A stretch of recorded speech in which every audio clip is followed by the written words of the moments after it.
माननीय विधायक श्री प्रदीप कुमार दिसारी।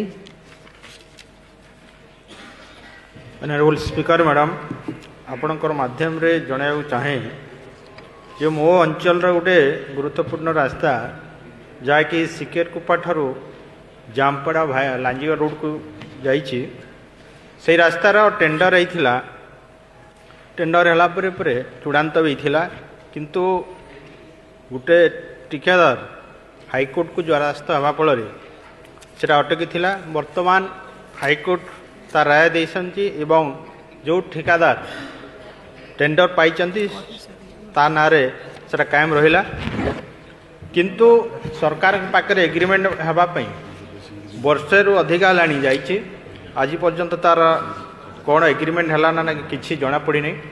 आज आम क्वेश्चन करथिले से उपरे किंतु किसी तथ्य आसला नहीं। तेणु आपण माध्यम जनवाक चाहे आपण सरकार को हस्तक्षेप कर जेहेतु यही रास्तार अति गुरुत्वपूर्ण रास्ता आउ सब बेले आमर डिस्ट्रिक्ट हेडक्वार्टर सहित लोक मैंने से रास्ता जीवा आसवा करुँच तेणु ये रास्ता यथाशीघ्र केमती कार्य आरंभ हो पार ता आपणकर माननीय विधायक श्री नरसिंह भत्रा।